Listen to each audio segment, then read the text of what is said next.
welcome back. Leave me alone, I'm busy farming.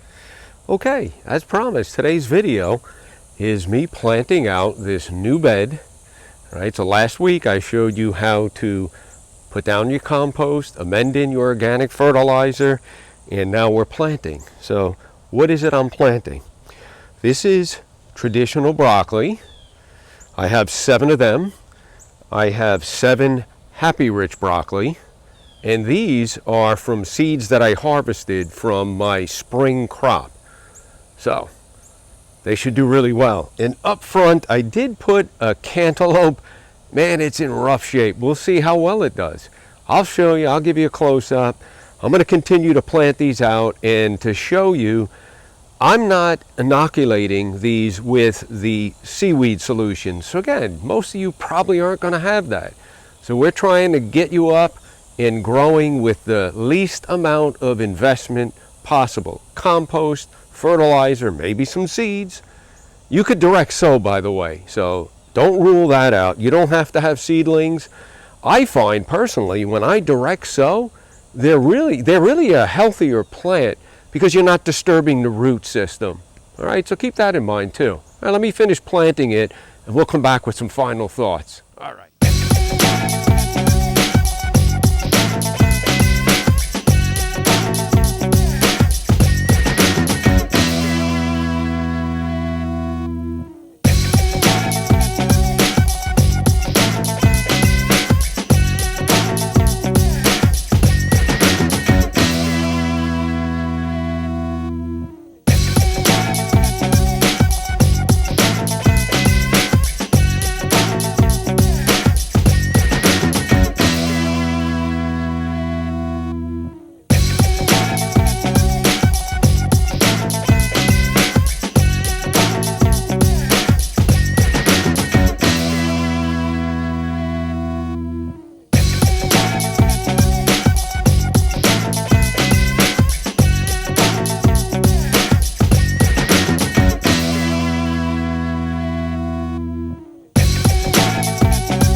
All right, there we go, it's planted. As I was saying, you could just as easily direct sowed. Now, it's important you really give this a good watering because that compost, well, like I say, it was dry, but it hadn't had any water exposure for a couple of weeks. Now, I'm going to, up front, as I mentioned, plant some carrots. So up in the very front, this whole way, I'm going to do carrots, maybe some beets, we'll see. But I think carrots, they have a nice long shelf life, so might be wise to ensure all throughout next summer I'll have carrots. That's it. Gosh, I mean, guys, if it was any easier, trust me, I've spent over 10 years working on my growing techniques. This market garden concept, principles is 100% applicable to a home market gardener or a home gardener. All right, so that's it, man. Leave me alone. I'm busy farming. If you have any questions, put them in the comments below. All right, we'll come back in a week or so. We'll give you an update on my greenhouse beds as well as how this is coming along. I think this is going to do really well, so stay tuned. And listen, if you don't want to miss out, you might want to subscribe, hit the notification button. While you're at it, give it a thumbs up.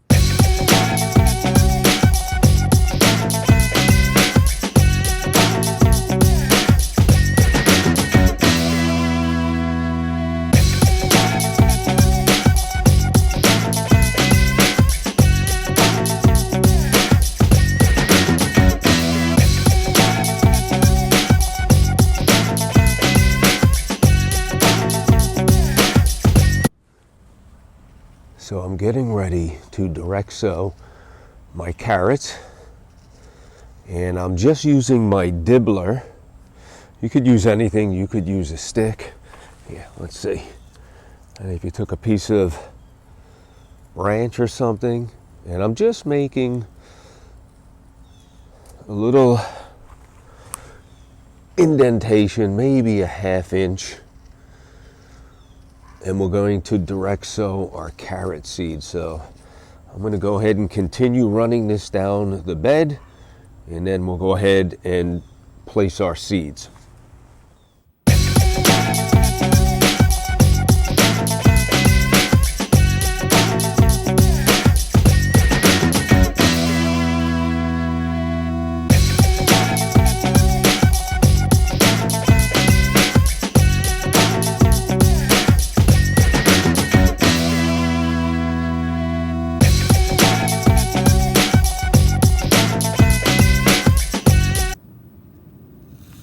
Okay, so the challenge here is, look at how tiny these seeds are.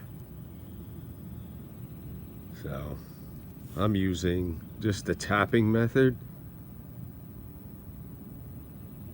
I just wanted to show you the size of the seeds.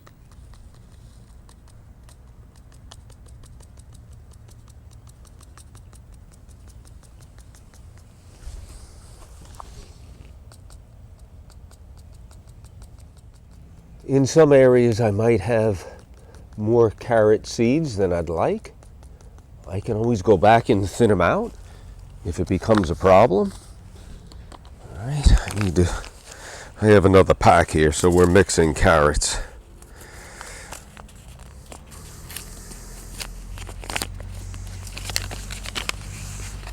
Now, once I get these applied, we'll come back and cover it up. And as I say, if it turns out that I've overplanted, I'll just go back and thin them. These are so fine.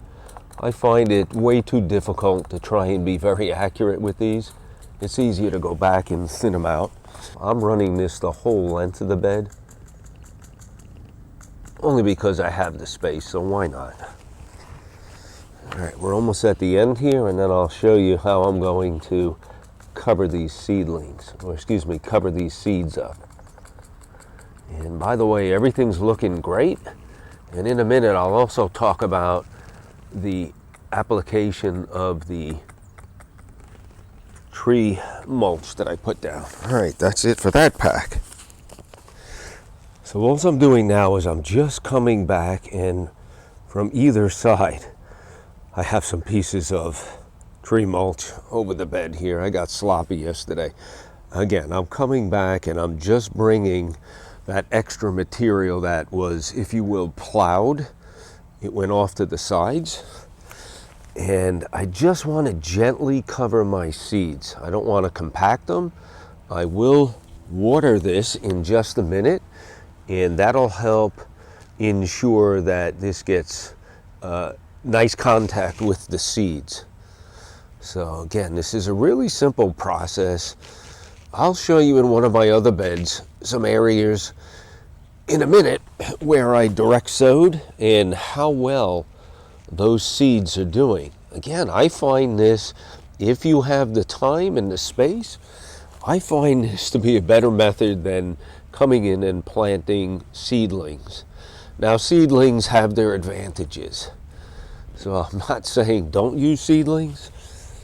However, direct sowing is, I would say, a method that's been around for centuries. It works. That's how Mother Nature does it, right? You've seen me talk about the marigolds and zinnias, right? They all drop to the ground and they, in essence, get direct sowed. All right, let me finish this up and we'll come back. All right, I thought I'd give you a close-up of what I'm doing here. So I'll try and go this way. I'm just grabbing on either side and just bringing it in. As I say, once we water it in, we'll get a nice contact with it. All right, there we go. That's it.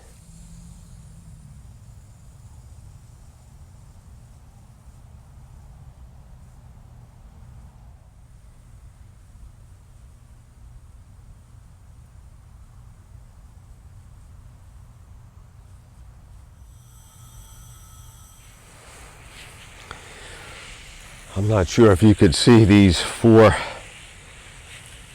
cuttings here. These are the tie-dwarf mulberry. I had cut back my mulberry tree and I'm trying to propagate them.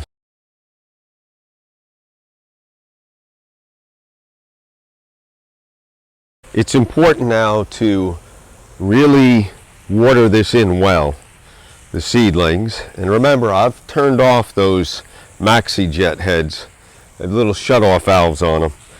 And we're going to just hand water this. Another thing I wanted to talk about, I've brought in my tree mulch, so hopefully you can see that. And I've come up the side a little bit here, and that's to help with the moisture retention. So I'm not coming flush with it. You could do that. I didn't put that much down. I'm just doing maybe 2 inches, maybe 4 inches in some areas. But my thought is the more you come up on the side, the less evaporation you'll have, which is key. It's still, the sun's still pretty intense here in zone 9B. We're, well, middle of September.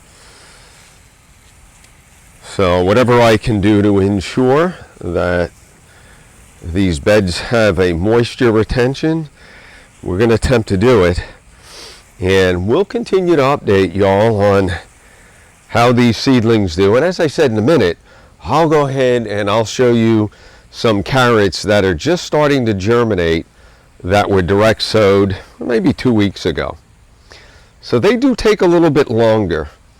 They took longer than the beets that I direct sowed.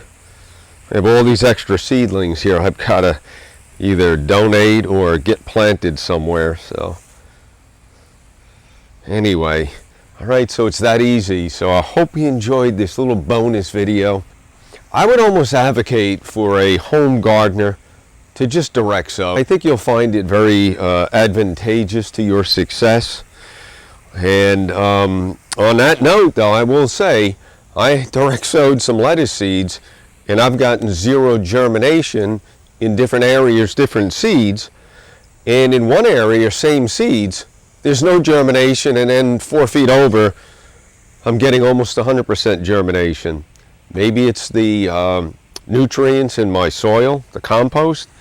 Not quite sure, but you're going to have those failures. Don't give up. It's definitely worth sticking to it. All right, let's go take a look at some of those other seeds that I direct sowed.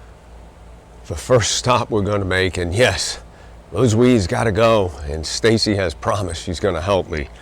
I welcome all the help I can get. Anyway, let's just talk about right there. Those are turnips, all direct sowed. Now, I talked earlier about overseeding. I'm probably going to have to go back and thin these out. So look at how well they're doing. That's a zucchini, broccoli rabe, and then we have Happy Rich broccoli up on the front here. But back there, those are my fennel seedlings. And I do have a weed there. I'll go back, either use my wire hoe or pick them out.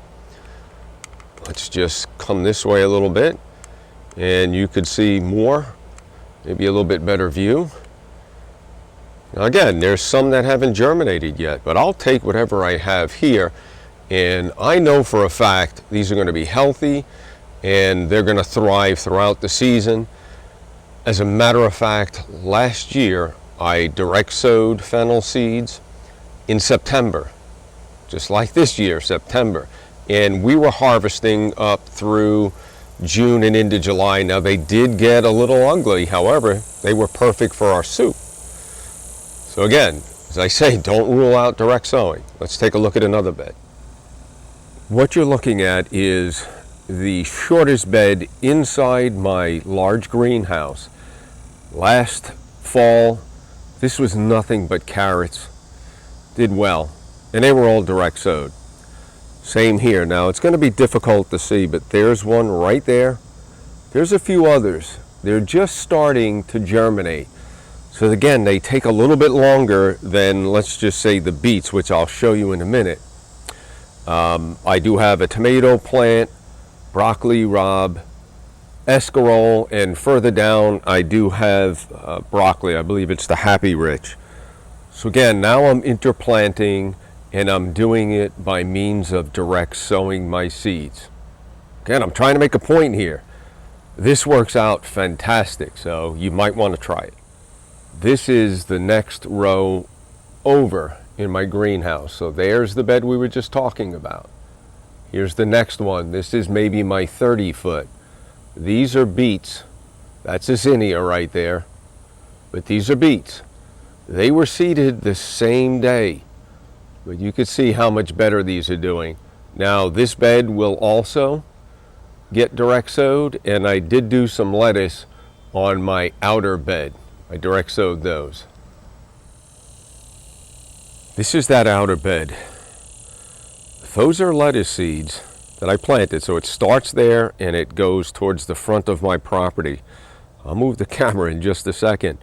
Look at how well up to this hoop that they're germinating. I believe the sun is more intense as I head towards south, if you will, the front of my property. So I talked about timing of when you plant seeds. Might have an effect. Let's just move right here. Forgive this movement. Now there's where that particular seed stops. I don't have any germination, and I continued there. I did another section and then one more. None of those have germinated yet. Just a quick look at the 30-inch bed. These are beets. Again, they were seedlings. It's my Happy Rich. There's the Florida pumpkin. I'll insert a photo on the one right over here. I found a caterpillar, and you could tell when the leaves, they kind of get folded up and stuck together. So I'm having to come out every day and inspect for that. I don't spray anything. So that's how I eradicate any pest problems. Again, this is thriving. If you can notice the tree mulch, I brought it up the side a little bit. Well, there you have it. The simplest way to start a garden, right? Let's recap. I put down a layer of compost. Again, it's that organic tree matter that's been broken down, flipped, and then sifted. From there, we amended it with an organic fertilizer. From there, I came in and I planted seedlings. And now today, you're seeing me put down some direct sowed carrots. I don't know that it gets any easier than that. So anyway, I hope you found this helpful. I hope you'll give it a try. I went as narrow as 12 inches, and it's probably a little less than that right now. So it doesn't have to be the conventional 30-inch bed. You might be able to pick up a couple of bags of compost. Just watch what you're buying. Again, ideally you can go somewhere where they have this type of a compost, pick up whatever quantity you need or get it delivered, lay it down. If you're going over grass or weeds, take a layer of cardboard, put it down, put your compost on top. If that's your scenario, I'd go at least 8 inches thick. Don't compact it. That cardboard will eventually break down. You'll get worms and whatnot. Breaking that down, it'll get turned into the soil, so make sure there's no tape or anything on it. Put your compost, put your fertilizer, plant some seeds, and you'll be growing, because I will give you weekly updates on how this is doing, and this is geared to you all. We'll talk about my greenhouse beds, but I think this is more applicable to the home gardener, so stay tuned. You'll learn. I'm going to tell you the fastest, simplest way to get growing your own organic vegetables. All right, we'll see you in about a week.